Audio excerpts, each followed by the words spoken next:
Hello friends, ನಾನು ನಾರಾಯಣ್. ಸ್ನೇಹಿತರೆ, ನಮ್ಮ ಉತ್ತರ ಕರ್ನಾಟಕ, ಮಧ್ಯ ಕರ್ನಾಟಕ, ಹಳೆ ಮೈಸೂರು ಭಾಗ ಹಾಗೂ ಮಲೆನಾಡು ಭಾಗಗಳಿಂದ ಕರಾವಳಿ ಪ್ರದೇಶಕ್ಕೆ ಸಂಪರ್ಕ ಕಲ್ಪಿಸುವ ಏಕೈಕ ರೈಲ್ವೆ ಮಾರ್ಗ ಅಂದರೆ ಮೈಸೂರು ಬೆಂಗಳೂರಿನಿಂದ ಹಾಸನದ ಮೂಲಕ ಮಂಗಳೂರನ್ನು ತಲುಪುವ ಹಾಸನ ಮಂಗಳೂರು ರೈಲ್ವೆ ಮಾರ್ಗ.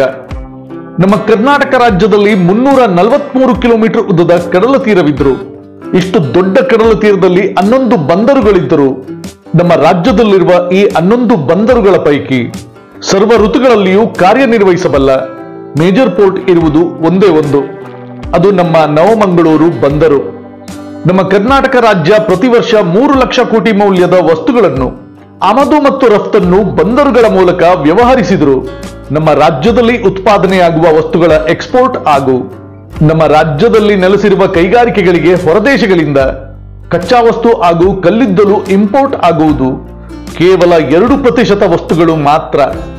ಅಂದರೆ ಕೇವಲ 8,000 ಕೋಟಿ ಮೌಲ್ಯದ ವಸ್ತುಗಳನ್ನು ಮಾತ್ರ ನಮ್ಮ ರಾಜ್ಯದಲ್ಲಿರುವ ನಮ್ಮದೇ ಬಂದರುಗಳ ಮೂಲಕ ವ್ಯವಹರಿಸಲಾಗುತ್ತಿದೆ. ಉಳಿದಂತೆ 98 ಭಾಗ ನಮ್ಮ ರಾಜ್ಯದ ಉತ್ಪನ್ನಗಳು ಎಕ್ಸ್ಪೋರ್ಟ್ ಮತ್ತು ಇಂಪೋರ್ಟ್ ಆಗುವುದು ಹೊರ ರಾಜ್ಯಗಳ ಬಂದರುಗಳಿಂದ. ಈ ಅಸಮತೋಲನಕ್ಕೆ ಮುಖ್ಯ ಕಾರಣ ನಮ್ಮ ಉತ್ತರ ಕರ್ನಾಟಕ, ಮಧ್ಯ ಕರ್ನಾಟಕ, ಬಯಲು ಸೀಮೆ ಹಾಗೂ ಮಲೆನಾಡಿನಿಂದ ನಮ್ಮ ರಾಜ್ಯದ ಕರಾವಳಿಗೆ ಸಂಪರ್ಕ ಒದಗಿಸುವುದು ಕೇವಲ ಒಂದೇ ಒಂದು ರೈಲ್ವೆ ಮಾರ್ಗ, ಅದೂ ಸಹಿತ ಸಿಂಗಲ್ ಲೈನ್. ಉಳಿದಂತೆ ಈ ಭಾಗಗಳಿಗೆ ಸಂಪರ್ಕವನ್ನು ಒದಗಿಸುವುದು ರಸ್ತೆ ಮಾರ್ಗಗಳು. ಆದರೆ ಪ್ರತಿ ವರ್ಷ ಈ ಭಾಗದಲ್ಲಿ ಧಾರಾಕಾರವಾಗಿ ಸುರಿಯುವ ಮುಂಗಾರು ಮಳೆ, ಸಹ್ಯಾದ್ರಿ ಪರ್ವತದ ಘಾಟ್ ಸೆಕ್ಷನ್ನ ಕಿರಿದಾದ ರಸ್ತೆಗಳಲ್ಲಿ ಬಹಳ ಹೆಚ್ಚು ವಾಹನ ದಟ್ಟಣೆಯ ನಡುವೆ ಗುಡ್ಡ ಕುಸಿತ, ರಸ್ತೆಗೆ ಮರಗಳು ಉರುಳುವುದು ಈ ತರದ ಸಮಸ್ಯೆಯಿಂದಾಗಿ ವರ್ಷದ 4-5 ತಿಂಗಳು ಈ ರಸ್ತೆಯಲ್ಲಿ ಪ್ರಯಾಣಿಸುವುದು ದುಸ್ಸಾಹಸದಂತಿರುತ್ತದೆ. ಆದ್ದರಿಂದ ನಮ್ಮ ರಾಜ್ಯದಿಂದ ಬಂದರುಗಳ ಮೂಲಕ ಹೊರದೇಶಕ್ಕೆ ಹೋಗುವ ಅಥವಾ ಬಂದರುಗಳ ಮೂಲಕ ನಮ್ಮ ರಾಜ್ಯಕ್ಕೆ ಬರುವ ವಸ್ತುಗಳು ನಮ್ಮ ರಾಜ್ಯದ ಬಂದರುಗಳಿಗೆ ಉತ್ತಮ ರೈಲ್ವೆ ಮಾರ್ಗ ಅಥವಾ ಉತ್ತಮ ರಸ್ತೆ ಮಾರ್ಗ ಇರದೇ ಇರುವ ಕಾರಣ ನಮ್ಮ ರಾಜ್ಯದಲ್ಲಿ ಉತ್ಪಾದನೆಯಾಗುವ ವಸ್ತುಗಳನ್ನು ಬೇರೆ ರಾಜ್ಯದ ಬಂದರುಗಳ ಮೂಲಕ ಎಕ್ಸ್ಪೋರ್ಟ್ ಮತ್ತು ಇಂಪೋರ್ಟ್ ಅನ್ನು ಮಾಡಲಾಗುತ್ತದೆ. ಈ ಕಾರಣದಿಂದ ನಮ್ಮ ರಾಜ್ಯ ಸರ್ಕಾರಕ್ಕೆ ಸಾವಿರಾರು ಕೋಟಿ IGST ಹಣ ನಷ್ಟವಾಗುತ್ತದೆ ಹಾಗೂ ನಮ್ಮ ರಾಜ್ಯದ ಕೈಗಾರಿಕೆಗಳು ತಮಗೆ ಬೇಕಿರುವ ಕಚ್ಚಾ ವಸ್ತುಗಳನ್ನು ಬಂದರುಗಳಿಂದ ತರಿಸಿಕೊಳ್ಳುವಲ್ಲಿ ಹಾಗೂ ತಮ್ಮ ಕೈಗಾರಿಕೆಗಳಲ್ಲಿ ಉತ್ಪಾದನೆಯಾಗುವ ವಸ್ತುಗಳನ್ನು ಹೆಚ್ಚು ಫ್ರೈಟ್ ಬೆಲೆಯನ್ನು ತೆತ್ತು ಹೊರ ರಾಜ್ಯಗಳ ಬಂದರುಗಳಿಗೆ ಸಾಗಣೆಯನ್ನು ಮಾಡಬೇಕಾಗುತ್ತದೆ. ನಮ್ಮ ಕರ್ನಾಟಕದಲ್ಲಿ ಪ್ರಥಮ ಬಾರಿಗೆ ಬಯಲು ಸೀಮೆಯಿಂದ ಕರಾವಳಿಗೆ ಸಂಪರ್ಕಿಸುವ ಹಾಸನ ಮಂಗಳೂರಿನ ನಡುವೆ ರೈಲ್ವೆ ಮಾರ್ಗ ನಿರ್ಮಾಣ ಆದದ್ದು 1976ರಲ್ಲಿ. ಮೊದಲಿಗೆ ಕೇವಲ ಸರಕು ಸಾಗಣೆ ಮಾಡಲಿಕ್ಕೆ ಗೂಡ್ಸ್ ಟ್ರೈನ್ಗಳಿಗೆ ಮಾತ್ರ ಈ ಮಾರ್ಗವನ್ನು ಉಪಯೋಗಿಸಲಾಗುತ್ತಿತ್ತು. ನಂತರ 1979ರಲ್ಲಿ ಈ ಮಾರ್ಗವನ್ನು ಪ್ಯಾಸೆಂಜರ್ ಟ್ರೈನ್ಗಳ ಓಡಾಟಕ್ಕೆ ಮುಕ್ತಗೊಳಿಸಲಾಯಿತು. ಮೀಟರ್ ಗೇಜ್ ಲೈನ್ ಆಗಿದ್ದ ಈ ರೈಲ್ವೆ ಮಾರ್ಗವನ್ನು 1996ರಲ್ಲಿ ಬ್ರಾಡ್ ಗೇಜ್ ಲೈನ್ಗೆ ಪರಿವರ್ತಿಸುವ ಕೆಲಸ ಪ್ರಾರಂಭವಾಯಿತು. ಹಲವಾರು ಕಾರಣಗಳಿಂದ ನಿಧಾನಗತಿಯಲ್ಲಿ ನಡೆದ ಈ ಕಾಮಗಾರಿ ಕಡೆಗೆ ಪೂರ್ಣವಾಗಿದ್ದು 10 ವರ್ಷಗಳ ನಂತರ 2006ರಲ್ಲಿ ಈ ಮಾರ್ಗವನ್ನು ಗೂಡ್ಸ್ ಟ್ರೈನ್ಗಳ ಓಡಾಟಕ್ಕೆ ತೆರೆಯಲಾಯಿತು. ನಂತರ 2007ರ ಡಿಸೆಂಬರ್ ತಿಂಗಳಲ್ಲಿ ಪ್ಯಾಸೆಂಜರ್ ಟ್ರೈನ್ಗಳ ಓಡಾಟಕ್ಕೆ ಈ ಮಾರ್ಗವನ್ನು ಮುಕ್ತಗೊಳಿಸಲಾಯಿತು. ಪ್ರಸ್ತುತ ಹಾಸನ ಹಾಗೂ ಮಂಗಳೂರು ನಡುವಿನ ಈ 247 ಕಿಲೋಮೀಟರ್ ಉದ್ದದ ರೈಲ್ವೆ ಮಾರ್ಗವನ್ನು ಡಬ್ಲಿಂಗ್ ಮಾಡುವ ಫೈನಲ್ ಲೊಕೇಶನ್ ಸರ್ವೆ FLS ಮಾಡುವ ಕೆಲಸಕ್ಕೆ ಇದೇ ವರ್ಷ 2025ರ ಏಪ್ರಿಲ್ ತಿಂಗಳಲ್ಲಿ ಒಪ್ಪಿಗೆಯನ್ನು ನೀಡಲಾಗಿದ್ದು, ಈಗ ಈ ಕಾಮಗಾರಿಯ ಫೈನಲ್ ಲೊಕೇಶನ್ ಸರ್ವೆ ಮಾಡುವ ಕೆಲಸ ಪ್ರಗತಿಯಲ್ಲಿದೆ.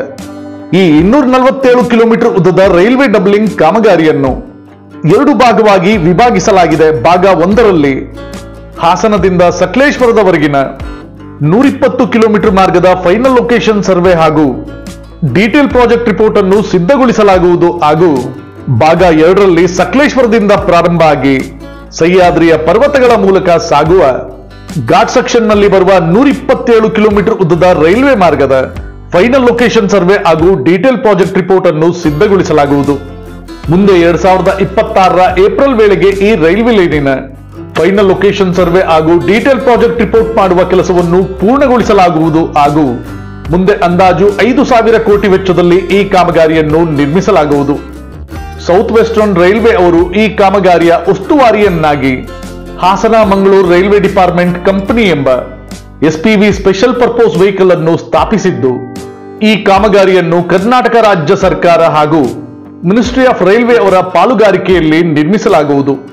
ಸಕಲೇಶ್ವರದಿಂದ ಸುಬ್ರಹ್ಮಣ್ಯ ರಸ್ತೆವರೆಗಿನ ರೈಲು ಮಾರ್ಗದ ಗ್ರೇಡೆಂಟ್ 1/50 ಇದ್ದದ್ದನ್ನು 1/100ಗೆ ಇಳಿಸಿ ಈ ಭಾಗದಲ್ಲಿಯೂ ಸಹಿತ ರೈಲು ಗಾಡಿಗಳು ವೇಗವಾಗಿ ಓಡಾಟ ನಡೆಸಬಹುದಾದ ರೀತಿಯಲ್ಲಿ ಈ ಭಾಗವನ್ನು ವಿನ್ಯಾಸಗೊಳಿಸಲಾಗುವುದು.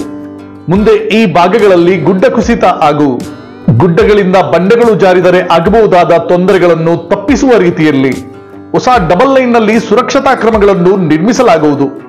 ಹಾಗೂ ಗುಡ್ಡದಲ್ಲಿ ಹರಿಯುವ ಮಳೆ ನೀರು ರೈಲ್ವೆ ಹಳಿಗಳ ಪಕ್ಕದಲ್ಲಿಯೇ ಸರಾಗವಾಗಿ ಹರಿಯುವ ರೀತಿಯಲ್ಲಿ ಡ್ರೈನ್ಗಳನ್ನು ನಿರ್ಮಿಸಿ ಮಳೆ ನೀರಿನ ಕೊರತದಿಂದಾಗುವ ಅವಘಡಗಳನ್ನು ತಪ್ಪಿಸಲಾಗುವುದು. ಮುಂದೆ ಈ ಹಾಸನ ಮಂಗಳೂರು ನಡುವಿನ ರೈಲ್ವೆ ಲೈನ್ ಡಬಲ್ ಲೈನ್ ಆದರೆ ಹೆಚ್ಚು ಟ್ರೈನ್ಗಳು ಈ ಲೈನ್ನ ಮೇಲೆ ಓಡಾಡಬಹುದು ಹಾಗೂ ಮುಂದೆ ಅಥವಾ ಹಿಂದೆ ಬರುವ ಟ್ರೈನ್ಗೆ ಸೈಡ್ ಅನ್ನು ಕೊಟ್ಟು ಆ ಟ್ರೈನ್ ಸಾಗುವವರೆಗೂ ಕಾಯಬೇಕಾದ ಅನಿವಾರ್ಯತೆಯು ತಪ್ಪುತ್ತದೆ. ಮುಂದೆ ನಮ್ಮ ರಾಜ್ಯದಲ್ಲಿ ಉತ್ಪಾದನೆಯಾಗುವ ಕಾಫಿ, ಕಬ್ಬಿಣದ ಅದಿರು, ಅಡಿಕೆ ತರದ ಹಲವಾರು ಪದಾರ್ಥಗಳನ್ನು ನಾವು ಸುಲಭವಾಗಿ ನಮ್ಮ ರಾಜ್ಯದ ಬಂದರುಗಳಿಂದ ವಿದೇಶಗಳಿಗೆ ರಫ್ತು ಮಾಡಲು ಅನುಕೂಲವಾಗುತ್ತದೆ ಹಾಗೂ ಹೊರದೇಶಗಳಿಂದ ನಮ್ಮ ರಾಜ್ಯಕ್ಕೆ ಬರುವ ಕಲ್ಲಿದ್ದಲು, ರಸಗೊಬ್ಬರ ತರದ ವಸ್ತುಗಳನ್ನು ಸುಲಭವಾಗಿ ಮಧ್ಯ ಕರ್ನಾಟಕ, ಉತ್ತರ ಕರ್ನಾಟಕ ಭಾಗಗಳ ಕೈಗಾರಿಕೆಗಳಿಗೆ ಸುಲಭವಾಗಿ ಸರಬರಾಜನ್ನು ಮಾಡಬಹುದಾಗಿದೆ. ಮುಂದೆ ಈ Hassan Mangaluru railway line doubling ಮಾಡುವ ಕೆಲಸ ಪೂರ್ಣ ಆಗಿ ಹುಬ್ಳಿ ಹಾಗೂ ಅಂಕೋಲದ ನಡುವೆ ಹೊಸ ರೈಲ್ವೆ ಲೈನ್ ನಿರ್ಮಾಣ ಆದರೆ ನಮ್ಮ ರಾಜ್ಯದಲ್ಲಿ ಉತ್ಪಾದನೆಯಾಗುವ ವಸ್ತುಗಳನ್ನು ಸುಲಭವಾಗಿ ನಮ್ಮ ಮಂಗಳೂರು ಪೋರ್ಟ್ ಹಾಗೂ ಮುಂದೆ ನಿರ್ಮಾಣ ಆಗಬಹುದಾದ ಕೇಣಿ ಬಂದರು ತರದ ಮೇಜರ್ ಪೋರ್ಟ್ಗಳಿಂದ ಸುಲಭವಾಗಿ ಹೊರದೇಶಗಳಿಗೆ ರಫ್ತು ಮಾಡಬಹುದು ಹಾಗೂ ನಮ್ಮ ರಾಜ್ಯದ ಕೈಗಾರಿಕೆಗಳಿಗೆ ಬೇಕಾದ ಕಚ್ಚಾ ವಸ್ತುಗಳನ್ನು ಸುಲಭವಾಗಿ ವಿದೇಶಗಳಿಂದ ಆಮದನ್ನು ಮಾಡಿಕೊಳ್ಳಬಹುದು. ಮುಂದೆ ನಮ್ಮ ಸೌತ್ ವೆಸ್ಟರ್ನ್ ರೈಲ್ವೆ ಅವರ ಈ ಕಾಮಗಾರಿಗೆ ಎಲ್ಲ ಇಲಾಖೆಗಳ ಒಪ್ಪಿಗೆ ದೊರೆತು ಶೀಘ್ರವಾಗಿ ಈ ಕಾಮಗಾರಿಯಲ್ಲಿ ಕೆಲಸ ಪ್ರಾರಂಭವಾಗಿ ಮುಂದೆ ನಮ್ಮ ರಾಜ್ಯದ ಬಂದರುಗಳಲ್ಲಿ ರಫ್ತು ಮತ್ತು ಆಮದು ನಿರ್ವಹಣೆ ಹೆಚ್ಚಾದರೆ ನಮ್ಮ ಕರಾವಳಿ ಭಾಗದಲ್ಲಿ ಹೆಚ್ಚೆಚ್ಚು ಹೂಡಿಕೆಗಳು ಬರುತ್ತವೆ ಹಾಗೂ ಈ ಹಾಸನ ಮಂಗಳೂರು ರೈಲ್ವೆ ಲೈನಿನ ಡಬ್ಲಿಂಗ್ ನಿಂದಾಗಿ ಹೆಚ್ಚು ಪ್ಯಾಸೆಂಜರ್ ಟ್ರೈನ್ಗಳ ಓಡಾಟ ಪ್ರಾರಂಭವಾದರೆ ನಮ್ಮ ಕರ್ನಾಟಕದ ಕರಾವಳಿ ಭಾಗದಲ್ಲಿ ಪ್ರವಾಸೋದ್ಯಮವು ಹೆಚ್ಚಾಗುತ್ತದೆ, ಸರ್ವಿಸ್ ಇಂಡಸ್ಟ್ರಿಗಳು ಬೆಳೆಯುತ್ತವೆ ಹಾಗೂ ಹೊಸ ಉದ್ಯೋಗಗಳು ಸೃಷ್ಟಿಯಾಗುತ್ತವೆ. ನಮ್ಮ ಕರ್ನಾಟಕ ರಾಜ್ಯ ನಮ್ಮ ದೇಶದಲ್ಲೇ ಅತಿ ವೇಗವಾಗಿ ಬೆಳೆಯುತ್ತಿರುವ ಆರ್ಥಿಕತೆಯನ್ನು ಹೊಂದಿರುವ ರಾಜ್ಯಗಳ ಪೈಕಿ ಅಗ್ರಸ್ಥಾನದಲ್ಲಿದೆ ಹಾಗೂ 1 ಟ್ರಿಲಿಯನ್ ಎಕನಾಮಿ ಹೊಂದುವ ಕಡೆಗೆ ನಮ್ಮ ಕರ್ನಾಟಕ ರಾಜ್ಯ ವೇಗವಾಗಿ ಸಾಗುತ್ತಿದೆ. ನಮ್ಮ ದೇಶದಲ್ಲಿ ನಿರುದ್ಯೋಗ ತರದ ಸಮಸ್ಯೆ ಬಹಳ ಹೆಚ್ಚು ಕಾಡುತ್ತಿರುವ ಸಮಯದಲ್ಲಿ ನಮ್ಮ ರಾಜ್ಯದಲ್ಲಿ ಕೈಗೆತ್ತಿಕೊಂಡಿರುವ ಈ ತರದ ಅಭಿವೃದ್ಧಿ ಕಾಮಗಾರಿಗಳು ಯಾವುದೇ ಅಡೆತಡೆ ಇಲ್ಲದಂತೆ ಪೂರ್ಣವಾಗಲಿ ಎಂದು ಆಶಿಸುತ್ತಾ ನಾನು ನಾರಾಯಣ್. ಸ್ನೇಹಿತರೆ, ನಿಮಗೆ ಈ ವಿಡಿಯೋ ಇಷ್ಟ ಆಗಿದ್ದಲ್ಲಿ ಲೈಕ್ ಮಾಡಿ, ಶೇರ್ ಮಾಡಿ, ಸಬ್ಸ್ಕ್ರೈಬ್ ಮಾಡ್ಕೊಳ್ಳಿ. ಮತ್ತೆ ನಿಮ್ಮ ಅನಿಸಿಕೆ ಅಭಿಪ್ರಾಯನ ಖಂಡಿತ ಕಮೆಂಟ್ ಬಾಕ್ಸ್ ಅಲ್ಲಿ ತಿಳಿಸಿ. ನಮ್ಮ ಈ ವಿಡಿಯೋನ ಇಲ್ಲಿವರೆಗೂ ನೋಡಿದ್ದಕ್ಕೆ ಥ್ಯಾಂಕ್ ಯು, ಧನ್ಯವಾದ, ನಮಸ್ಕಾರ.